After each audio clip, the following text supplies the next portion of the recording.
So we have COVID case data, which shows cases down 20% in the United States. What's going on? All of a sudden, as we've been in this Delta variant spike of the coronavirus pandemic, really for the last 3 months, daily average new cases in the United States are down 20%. Just about every possible interpretation is being put forward. Well, it's more vaccination that's responsible. There's some natural seasonality that's responsible. We've had so many infections that between the infections and the vaccination, we're closer to herd immunity. There's fewer people left for the virus to infect. That's been suggested. Cases aren't really going down. It only looks like they are because reporting has become even less reliable and states are lying or not fully reporting case numbers. That's another possibility. We will discuss all of those possibilities. But first, the actual numbers.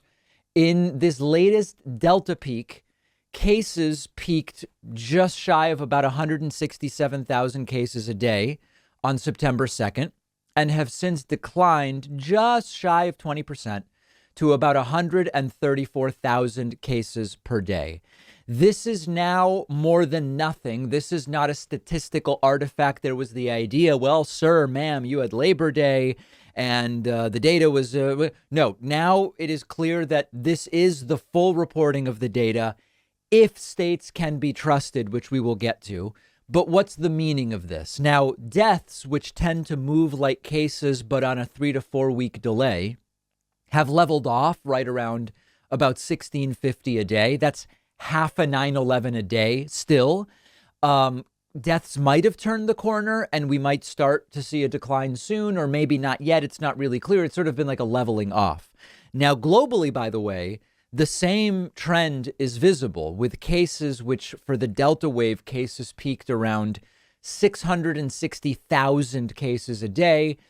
That's now down globally to about 510,000 cases a day. That's a similar decline to the United States, 23%. Global case decline makes sense that the global case decline would be a little bit ahead of the United States decline because the Delta variant started in Europe. They started to see declines sooner. All right, so let's go through the different possibilities. Is it possibly vaccination that's responsible for this case decline? Well, it's possible that it's having a partial impact. When the Delta wave started picking up in the United States, about 42% of the U.S. was fully vaccinated. Now it's 55% of the U.S. that's fully vaccinated. So that's a 13-point increase, but that's really an increase of about 30%. What I mean by that is, remember, percent versus percentage points. When you go from 42 to 55, that's an increase of about 30%. So certainly that's significant, and that could be a part of why we are starting to see this case decline.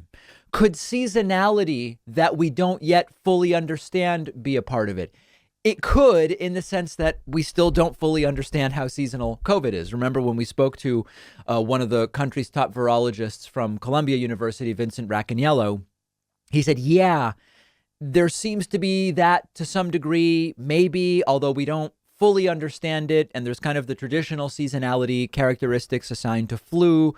And we're not yet totally sure to what degree they apply to COVID, but there seem to be these kind of natural peaks and valleys that develop. We don't 100% understand why, although we do understand some of it. So that's a possibility. The third possibility, is it that more and more people in total have antibodies between the infected and the vaccinated? Yeah, to some degree, that's a possibility as well. Officially, there have been 43 million cases in the U.S. Now, there's no way that number is right. Why? Well, first of all, the 43 million isn't necessarily 43 million individuals in the sense that 43 million could include people who had more than one positive test throughout the pandemic. It also doesn't include the asymptomatic people that never got tested.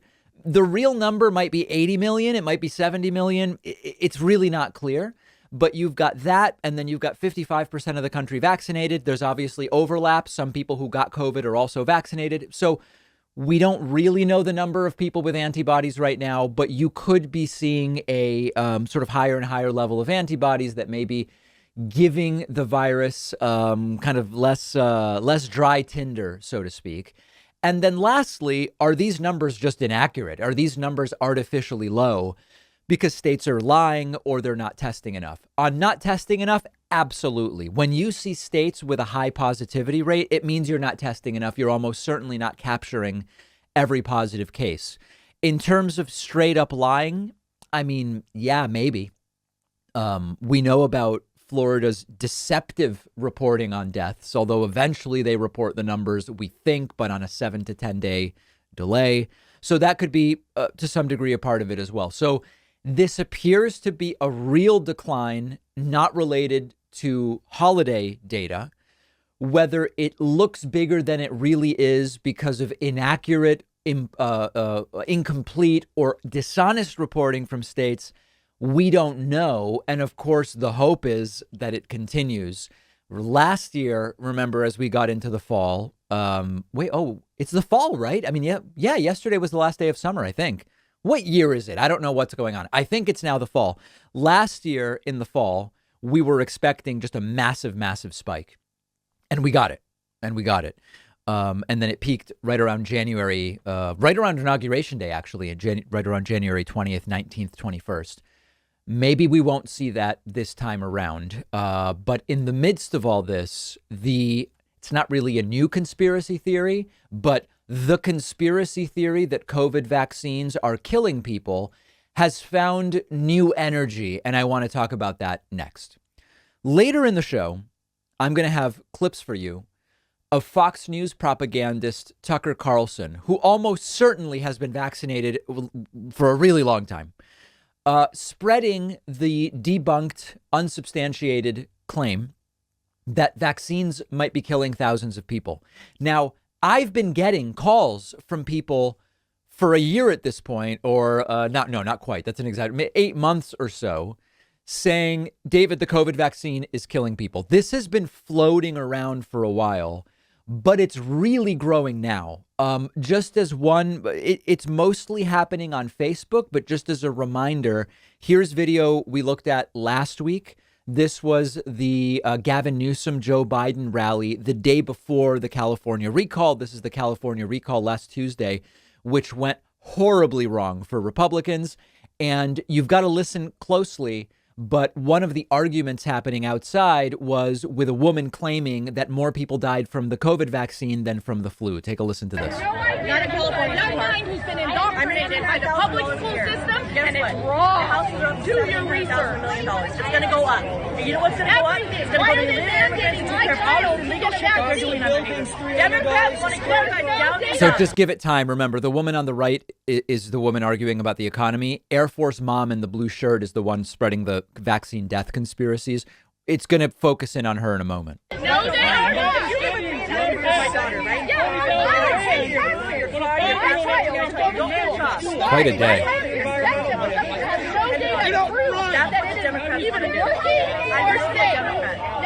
How many deaths? Do you know how many deaths there's been? Tell me, because I know. There's over hundreds of thousands of deaths. And these audio problems are in the clip. I apologize. In less than 1 year. In less than 1 year, sweetheart. Guess what? You gotta have a... Do you know how many people died from the flu? Your business, start a business. Less.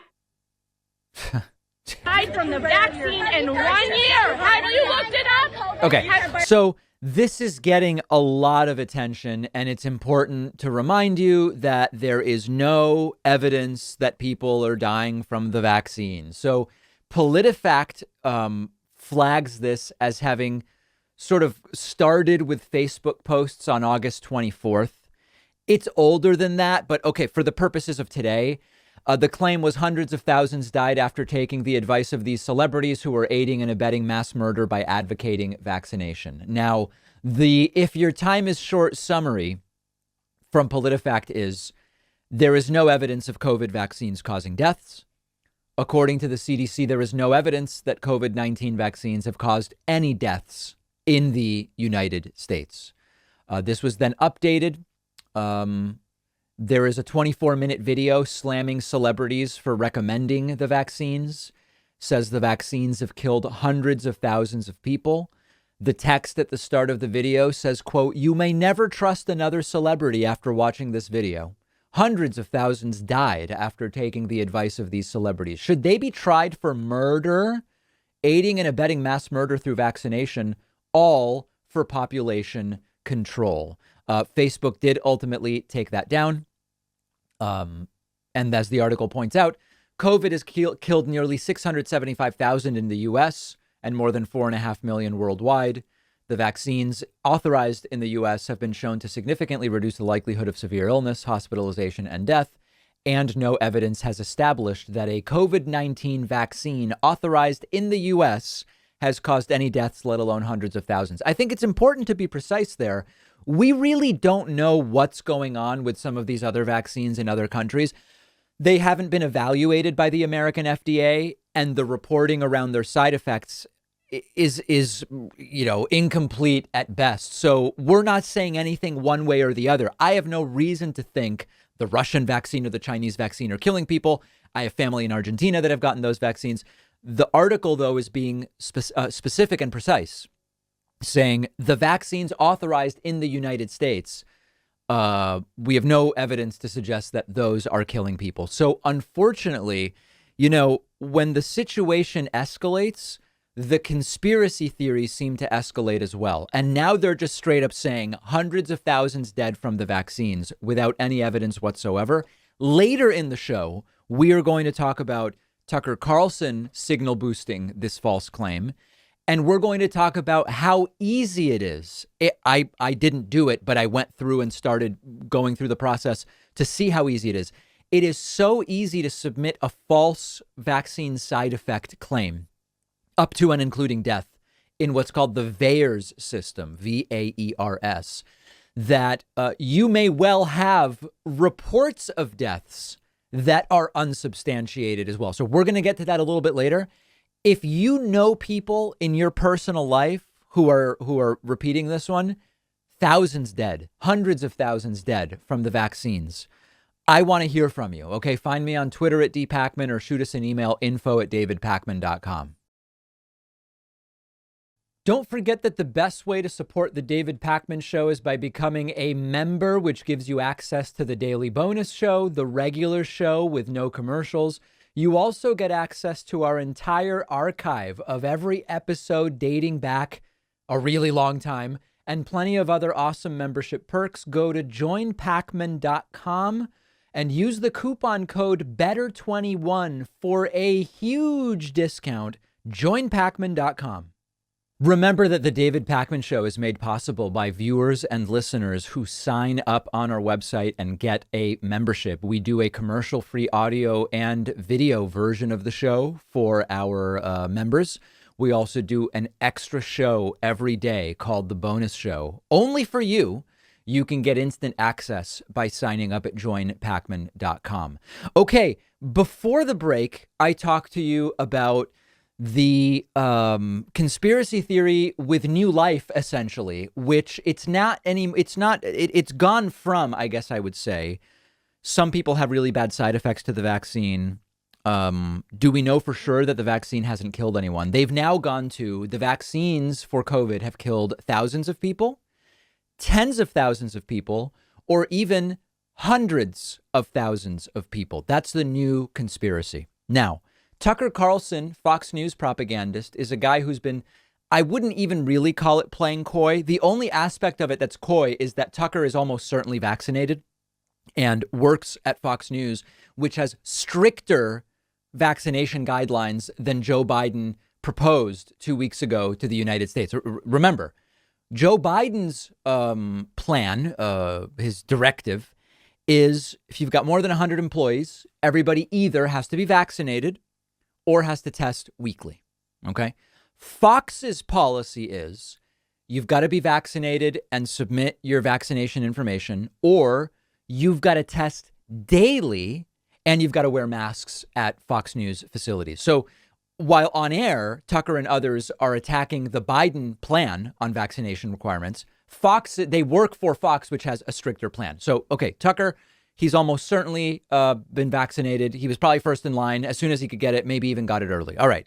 So Tucker has gone now from repeating, I don't even know that I want to use the word milder, but repeating somewhat milder conspiracies about vaccines to now repeating the debunked claim that thousands might be dying from vaccinations. Media Matters has the coverage and says during the September 20 broadcast of Tucker Tonight, Tucker railed against the vaccine requirement for active duty service members, lying that thousands could have died, that thousands have died from the vaccine. In a segment that included claims that the vaccination requirements are a ploy to weed out and expel, quote, sincere Christians in the ranks, the free thinkers, the men with high testosterone levels, and anyone else who does not love Joe Biden, and accusations that the U.S. military runs PR for Satanism, Carlson claimed that a presentation given to members of the Army, quote, falsely claims that only 3 people have died from the vaccine.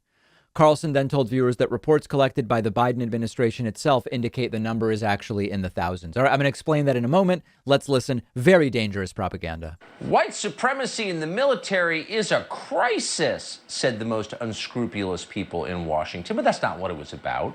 What you just saw on tape was, in fact, a power grab. The message: no one who does not support our political party is allowed to bear arms.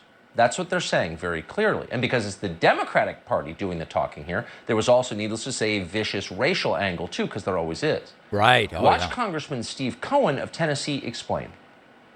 The Guard is 90-some-odd%, I believe, male. Only about 20% of white males voted for Biden. You got to figure that in the Guard, which is predominantly more conservative, and I see that on my social media, and we know it, they're probably not more than 25% of the people that are there protecting us who voted for Biden. The other 75% are in the class that would be the large class of folks who might want to do something.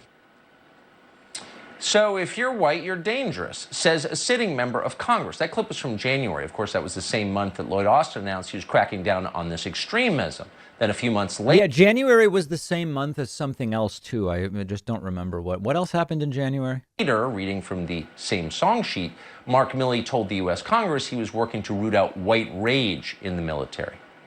Okay. And yet, after all of this, because we're keeping score, as of today, we're not aware of a single white supremacist on active duty who has been discovered by the Pentagon and fired. Not one. So that threat didn't exist. Interestingly, would we even know if that's the case? I mean, are discharge proceedings typically made public? I mean, it's not clear. It's a question at minimum. At all. It was fake. That was all a lie. Several National Guard troops were relieved of duty around the inauguration, though no one has ever explained why they were fired. Then a senior commander in the Space Force, Lieutenant Colonel Matthew Lohmeyer, lost his job, and we know why. His crime was criticizing Marxism. That's a firing offense now. Then in August, Lloyd Austin came up with a new political purity test. This one was specifically designed to separate the obedient from the free. Can't have any of the latter category. Austin said he planned to fire anyone in the entire armed services who would not submit to the COVID-19 vaccination shot. So Tucker now building to the case that there should be no mandatory vaccination in the military, and then going on to say some really, really wacky things here. Let's continue. That would get the Democratic Party nothing. The point of mandatory vaccination is to identify the sincere Christians in the ranks, the free thinkers, the men with high testosterone levels, and anyone else who does not love Joe Biden, and make them leave immediately. It's a takeover of the U.S. military. Here's how they're doing it. This show has just obtained a PowerPoint that the Army is using to justify mandatory vaccines to the troops. This is an actual slide from it on your screen. You will notice there the sympathetic portrayal of Satanism. How many children were sacrificed to Satan because of the vaccine? The slide reads, apparently sarcastically. Then the presentation proceeds to list the so-called tenets of Satanism, which are taken straight from the Temple of Satanism website. So here you have the United States Army doing PR for Satanism. The rest of the presentation is less shocking than that, but it's utterly shoddy and dishonest. For example, it falsely claims that only 3 people have died from taking the COVID vaccine. Reports collected by the Biden administration itself indicate that number is actually in the thousands. Okay, so that is not true in even remotely the sense that Tucker Carlson is saying it. The false reporting on the VAERS system, which anybody can submit, is then called Biden administration data that's being collected. The website just exists. It was there under Trump and it was there. It continues to be there under Joe Biden. And then the false or at least unchecked reporting of side effects and deaths to VAERS is used to say stuff like what Tucker just said. Now, I'm not going to pull it. I don't want to encourage anyone to submit a false report, but you can go and look at the VAERS system and start the process of submitting a report. Don't do it. I did it up until the point at which I would have submitted it. And I started typing in David Pakman, Sir David Pakman died from the vaccine, treated by this doctor, whatever. You can just submit it. Anybody can submit the information. And it's being taken as, quote, proof by the anti-vax to say that all of these people are dying. They take it as gospel evidence because it's a government website, but they're ignoring the fact that it's not verified.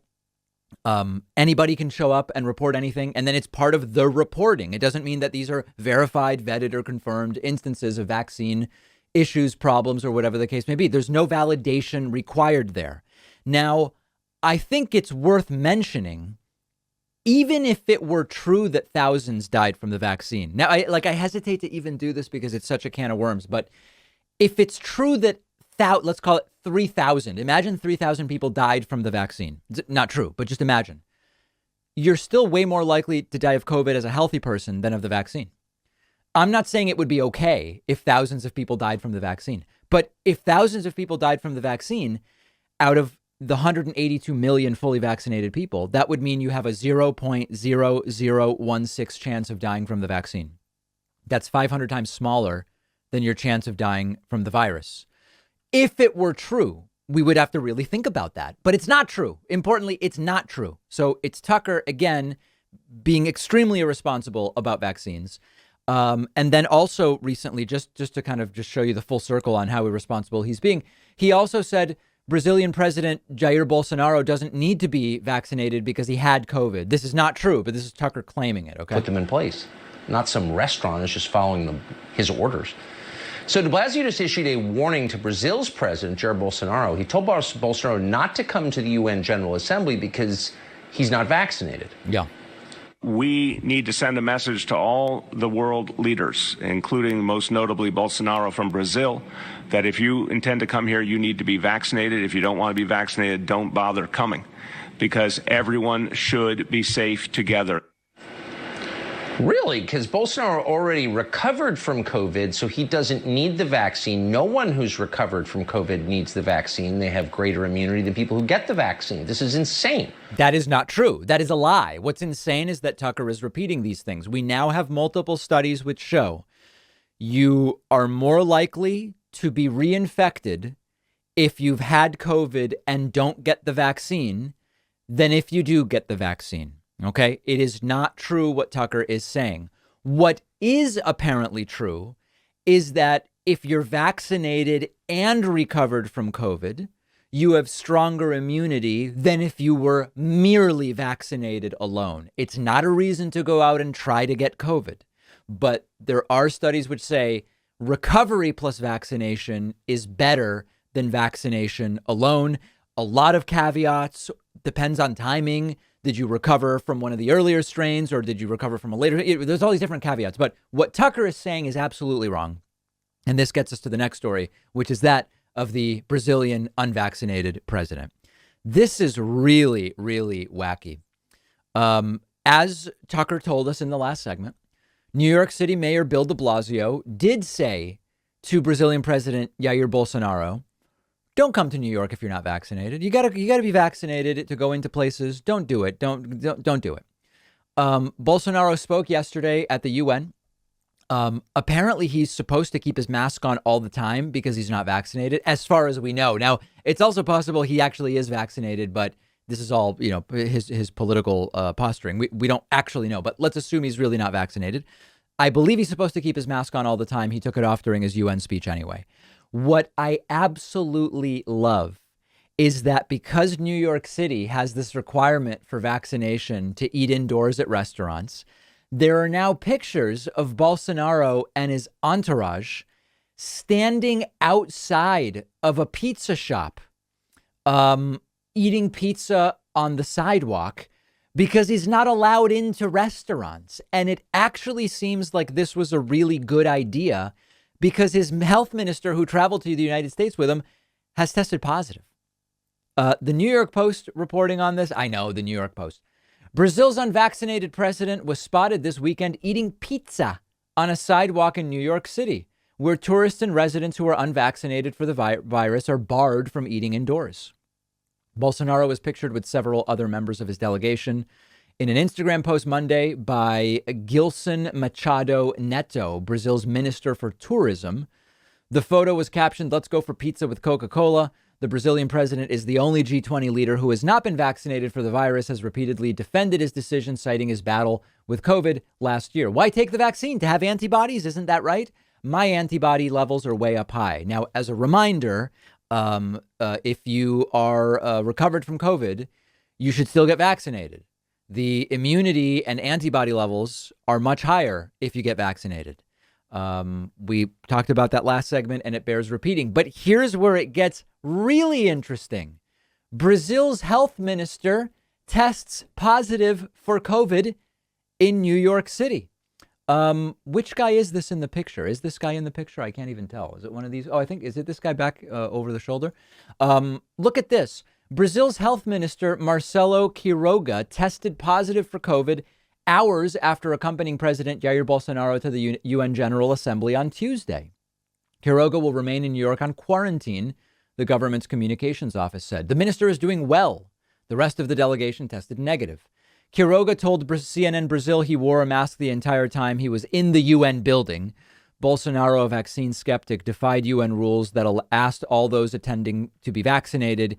He has bragged about not getting vaccinated. This is absolutely and utterly insane. What is good? Well, I guess what we could say that's good is Bolsonaro is not looking so good in the polls in Brazil. And it would be a really great thing to remove this guy in a humiliating and absolutely embarrassing way. Let's hope that that happens. And what a just pathetic guy. I mean, it really is like Brazilian Trump in many, many ways. We'll have more coverage of this on our Instagram. Find us on Instagram at David Pakman Show. Back right after this. If you value what we do at the David Pakman Show, remember to support us on Patreon. Go to patreon.com/David Pakman Show, where you can get access to behind the scenes videos, the daily bonus show, the commercial free daily show, as well as special discounts on merch, including hats, hoodies, mugs, and t-shirts. You can support the show for as little as $2 a month. Check it out at patreon.com/David Pakman Show. All right, let's get to a couple of wacky things in different ways. This memo has now leaked. This is a memo from Donald Trump's lawyer with a plan, a 6-point plan for how they wanted to overturn the results of the 2020 election. This memo is remarkable, but for more than one reason. It's remarkable because of the audacity of thinking to do this. It's also remarkable because it makes clear to me that they know this is all BS. They know Trump didn't actually win. And it's also remarkable because I wonder, had someone even more absurd than Mike Pence been vice president at the time, is there a chance not that it would have actually kept Trump in office, but that it might have led to even more chaos if the vice president had been willing to at least try some of this stuff? So the International Business Times reporting, leaked memo shows how Trump's lawyer wanted Pence to overturn elections. The leaked memo outlined 6 steps Pence could take to declare Trump the winner of the election. The memo included plans to overthrow the Electoral College votes from 7 states. Pence argued the Constitution did not give him power to overturn the results. This is all outlined in the book Peril, which explains that conservative lawyer John Eastman allegedly sent a 2-page memo outlining these steps. At the end, he announces that because of the ongoing disputes in the 7 states, there are no electors that can be deemed validly appointed in those states, meaning the total number of electors appointed is 454. A majority of those appointed would be 228, and Trump would have 232 of them. Now, we're going to look at the 6-point plan in detail in a moment. Some of these details are wild, which includes that the proposal was first given to Pence on January 4, 2 days before the riot, when Trump attempted to convince the then vice president, that he had the authority to overturn it. You really need to listen to John. He's a respected constitutional scholar. Hear him out, Trump told Pence. However, Pence refused to intervene, saying he doesn't have that authority. And then this is maybe the craziest detail. On January 6th, hours before the riot, Pence told Trump, Constitution doesn't let me do it. And that led Trump to hold their friendship hostage. No, no, no, Trump shouted. You don't understand, Mike. You can do this. I don't want to be your friend anymore if you don't do this. So let's look at the 6-point plan. Okay, step 1.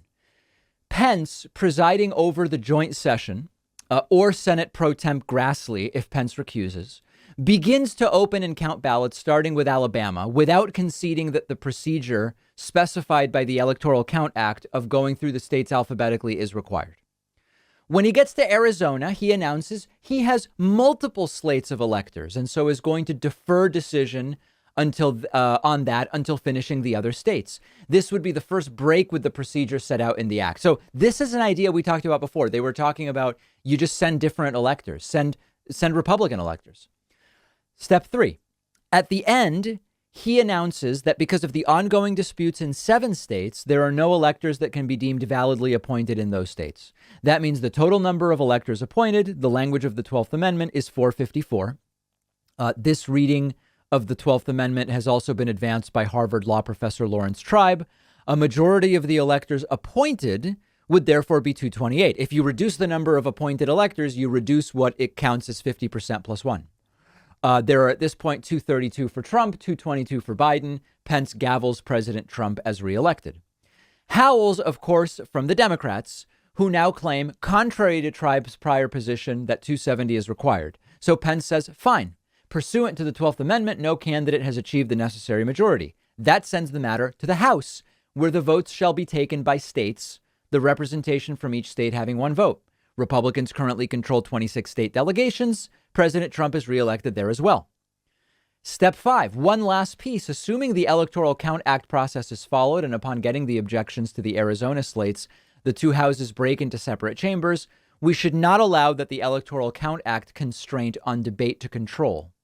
That would mean that a prior legislature was determining the rules of the present one, a constitutional no-no. So someone, Ted Cruz, Rand Paul, should demand normal rules, which includes the filibuster. That creates a stalemate, and it would give the state legislatures more time to weigh in to formally support the alternate slate of electors if they haven't already done so.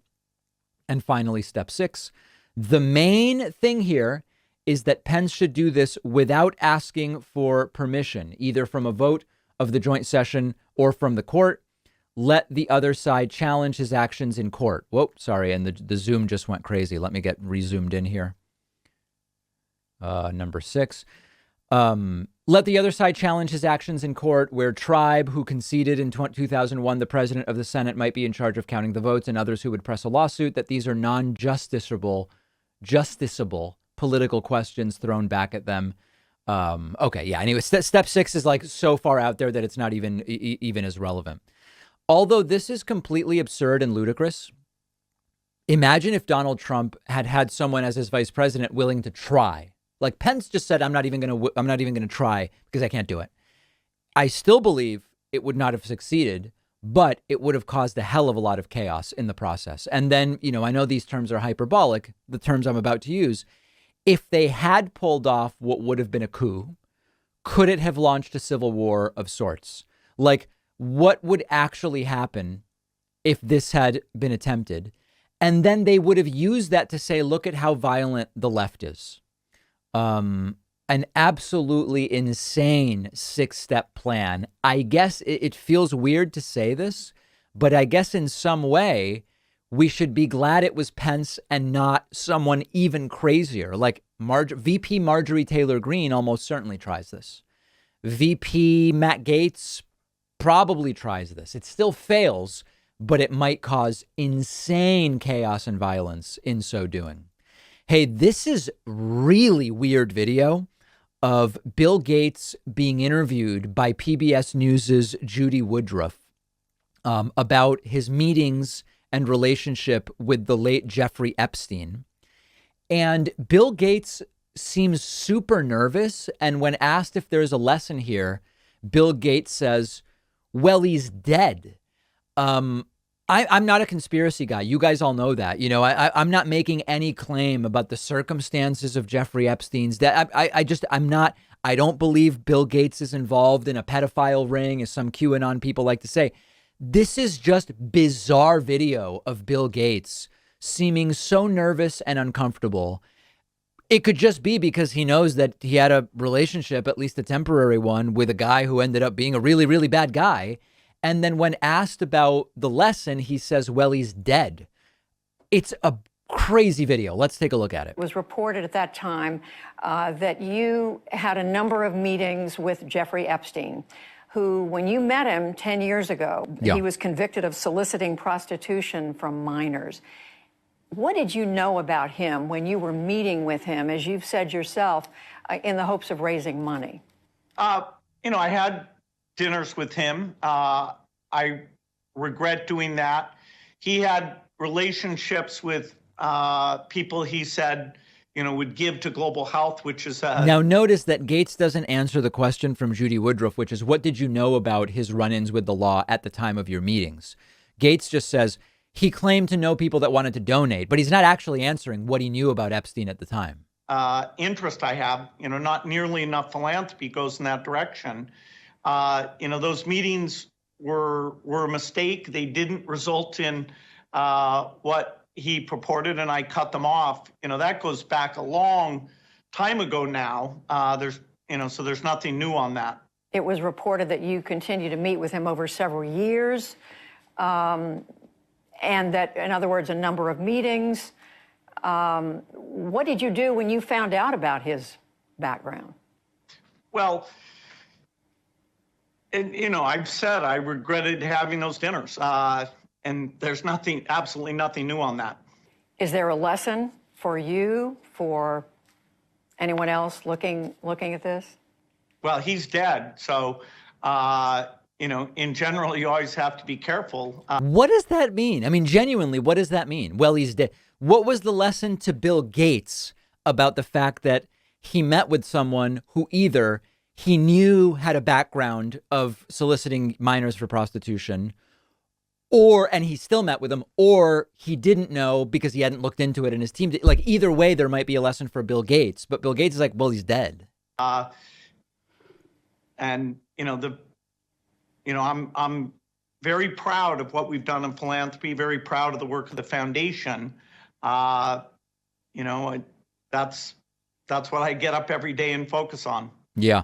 So listen, you guys know me. I'm not a conspiracy theorist. I don't think Bill Gates is involved in a child pedophile ring. I don't think Bill Gates is trying to track people with vaccines.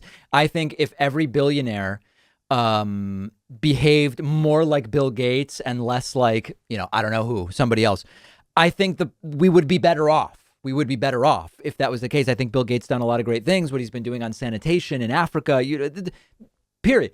It's just a bizarre interview. And when asked, what lesson did you learn? Saying, well, he's dead and you got to be careful. It's almost like what's he saying? What's he saying about Epstein or himself? I don't understand it. It's very strange. It's sort of delightfully uncomfortable in some strange way. I'd be curious to hear from you. What do you make of it? And I can't imagine Bill Gates looking or sounding any more uncomfortable. Some people are saying, well, Gates is just lying. I think it's obvious that he's not answering the questions being asked. I mean, the first question is, what did you know about Epstein's criminal past at the time you met with him? And Gates says, well, I met with him because he said he had donors for the things I'm working on. And then when asked about do you regret it? He said, well, it didn't lead to any donations. So it's almost like he's saying, had it led to donations, it would be fine despite the criminal past. It's all weird. I'm curious to hear from you what you make of it. Subscribe to our YouTube channel at youtube.com/The David Pakman Show. Watch the full hour-long show, individual clips, all of our interviews, and everything else from the show. And when you subscribe, make sure to click that bell button to be notified about every new video. I want to call your attention back to that really wacky lawyer, Sidney Powell, who was working with Donald Trump on his fraud claims after the 2020 election and then wasn't. And then it was said when she went seemingly completely crazy that she's acting on her own, but she was at the White House meeting with Trump in the Oval Office. That lady, Sidney Powell, she now appeared on one of these completely wacky shows and claims that Democrats killed an aide to then Senator Kelly Loeffler, who died in a car accident. Now, you might remember this story. Back during that special election where you had both David Perdue and Kelly Loeffler in Georgia facing special Senate elections, a 20-year-old staffer of Kelly Loeffler's campaign died in a car crash. And it was a really crazy thing where it was like the day or the day before a rally. And I'm trying to remember, Loeffler maybe missed a rally as a result of it or something like that. You go back and you look at the stories. Kelly Loeffler herself tweeting it is with an extremely heavy heart that we mourn the loss of Harrison Deal. My heart aches for his family. And Jeff and I will continue to surround them in love and prayer in the days ahead. Harrison was a beloved member of our campaign team. The accident was a multi-vehicle accident in South Georgia. And it forced Loeffler and Brian Kemp, to cancel their plans to join Mike Pence in Savannah for a rally. Okay, so Sidney Powell goes on some show and refers to that as Democrats blowing up one of Kelly Loeffler's staffers' cars. It's not only absolutely insane and completely unsubstantiated, isn't it kind of disrespectful to the family of Harrison Deal as well? Not that people like Sidney Powell care about stuff like that. Let's listen. Of that. I think what we are dealing with here is pervasive and very, very dark. It's organized. It's well funded. Is she talking about the plot to steal the election? It's pure evil. They are willing to kill people, a la Kelly Loeffler's aide in Georgia, who was suddenly blown up in his car on the way to a rally. That's crazy.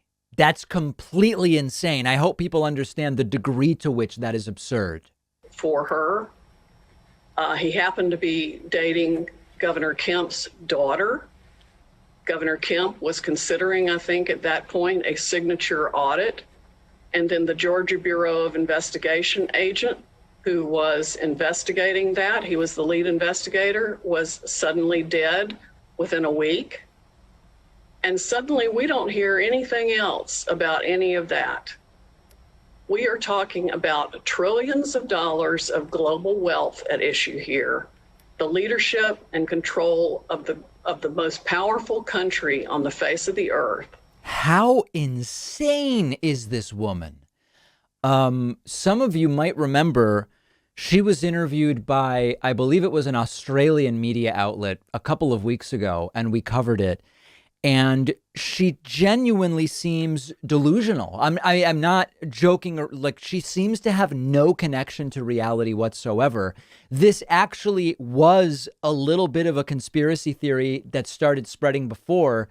The Facebook post on December 5th claimed Joe Biden killed the Kelly Loeffler staffer. And as PolitiFact points out, Harrison Deal, a campaign staffer for Senator Kelly Loeffler, died after a 3-vehicle collision. A spokesperson for the police department in the town where it happened said a flatbed truck struck Deal's vehicle from behind, causing him to hit another vehicle. And there is just no evidence that Joe Biden was involved. And what's really crazy about these stories is that the story starts to get some oxygen to the point where someone will want to put out like a fact check. And then the fact that it gets fact checked becomes part of the conspiracy. Like, you and I might read that and say, oh, okay, it's like in really clear and simple terms.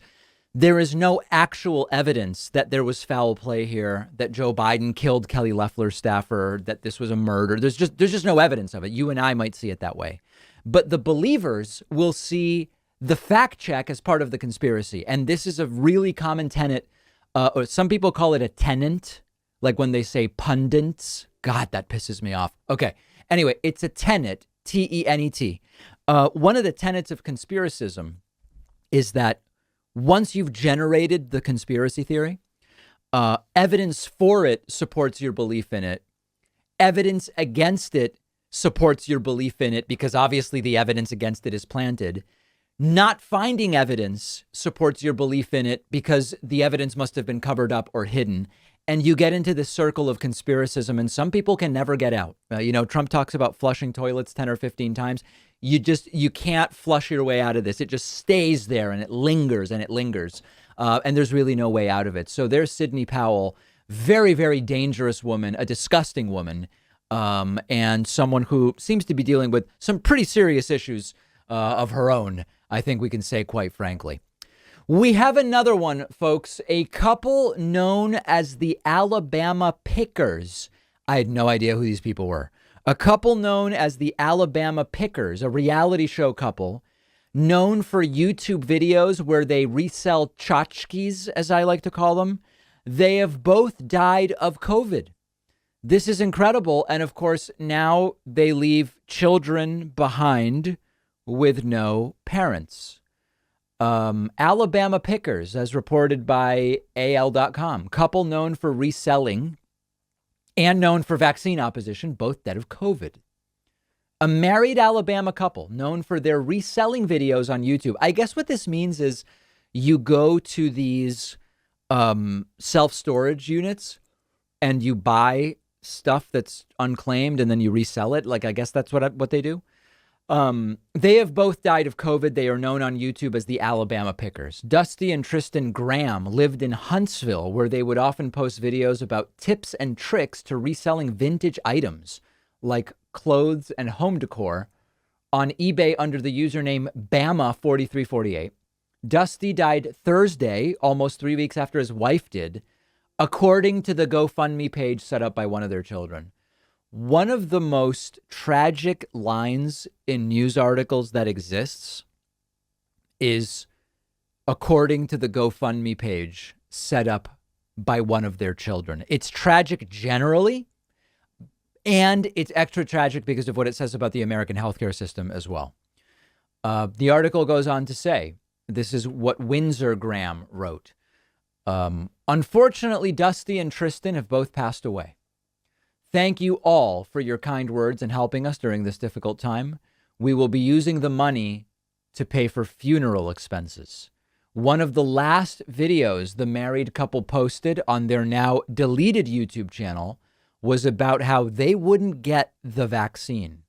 It was later reposted to Vax Man's channel, which is connected to a website titled SorryAntiVaxxer.com, dedicated to sharing stories of people who have gotten COVID and died or came close to dying after sharing anti-vax beliefs.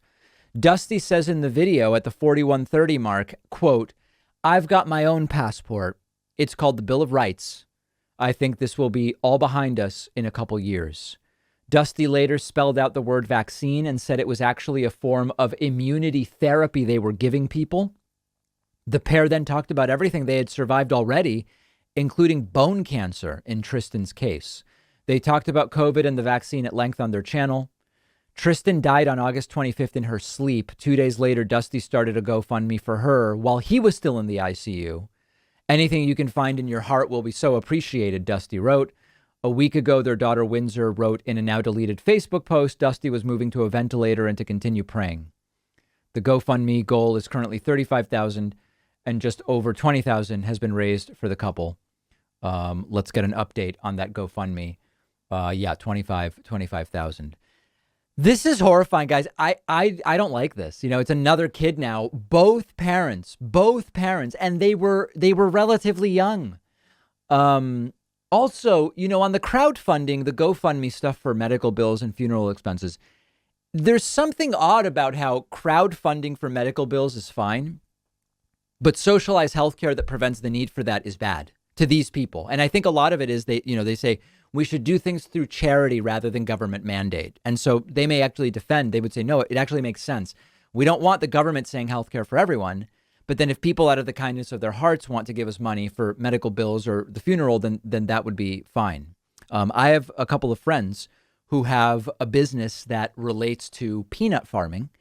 And it has nothing to do with Jimmy Carter, but it does relate to peanut farming. They've been spending a lot of time in Alabama, where the Alabama pickers were from, as well as Georgia.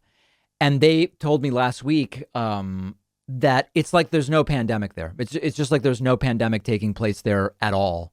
And when they go inside to offices and stuff at these peanut farms where they're doing certain type of consulting for, they're the only ones wearing masks. And not only is nobody wearing a mask, some of these states have only 40, 42, 44% vaccination. So it's really bad down there. Really, really bad. And here are more orphans as a result. Statistically speaking, of anti-vaxxerism, we can't say for sure that these parents would be alive had they been vaccinated. But statistically speaking, almost certainly at least one of them would be had they both been vaccinated, unless there's something very specific that we just don't know. We have a voicemail number, and that number is 219-2-DAVID-P. This is absolutely great. A viewer left a voicemail, and it is a parody of Eric from Massachusetts. Eric from Massachusetts is a guy who's been calling me for the entire pandemic saying, David, you're going to end up in prison thanks to the vaccine stuff that you're promoting on your show. So here is a parody of Eric from Massachusetts. Then I'll play for you the real Eric from Massachusetts. Hey, David, this is Chris from Mass. Hey, I mean, I hate to break it to you, David. I mean, I told you. I mean, these vaccines are just like, they don't work. I mean, I live here in Massachusetts. We have one of the highest fully vaccinated rates in the country, and it, consistently the lowest rate of hospitalizations and the lowest rate of deaths and the lowest rate of infections. I mean, these vaccines, David, they just don't work. You should be arrested and imprisoned for all of the misinformation that you're spreading. All right, so that's pretty spot on. And as a reminder, here's the real Eric from Massachusetts with his admonishments to me. Hey, David, it's Eric from Mass. It's very similar, I have to say. Just wondering a few things. On your videos earlier, you were touting the vaccines, that they're all this 98% effect, this, that, and the other, and now everyone else should get it vaccinated. But aren't you admitting, I mean, seriously, think about this. Aren't you admitting that the vaccines don't work if you're saying everyone else needs them? I mean, sure, just think about that. No, that's been the case with every vaccine. I mean, when you take the measles vaccine is very effective, but measles is so contagious that you really need almost everybody to be vaccinated. We understand these things. It's simple math. We are now learning about immunity waning over time. These things are not unexpected. But it's this guy's really obsessed with this stuff. I mean, if you have a better way of telling people, me and everyone, explain why, if they work so well, why everyone else should do it. Because nothing is 100%, and there are actually people who can't get the vaccine, including right now everybody under 12. So we do it because we care about other people, but we need people to be team players. It's like, how are we in September of 2021 still not understanding this, Eric? I mean, if you can convince me of that, you know what? Go on your show. You can convince me of a reason that I should get it. When it's obviously not working, I'll get it. Okay, Eric, the problem is you're saying I'll get vaccinated if you convince me of something you either refuse to accept or won't understand.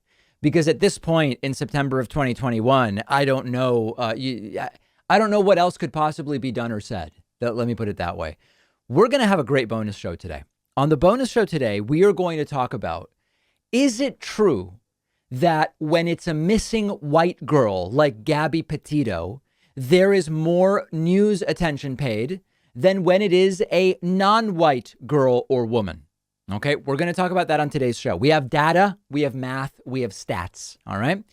We are also going to talk today on the bonus show about the House bill that would blow up the huge IRAs of the super wealthy. We've talked before in the context of how the hell did Mitt Romney get so much money in his IRA when you can only contribute a few $1,000s a year? How did he do it? We're going to talk about the House bill that would change that. And lastly, Amazon is now lobbying the U.S. government to make pot legal. What's in it for them? I will explain it to you. It's actually quite interesting. All of those stories that I just mentioned and more are on today's bonus show. The bonus show is available instantly for everybody who signs up at joinpacman.com or makes a pledge of at least $5 a month on Patreon at patreon.com/David Pakman Show. Sign up and we will see you on the bonus show.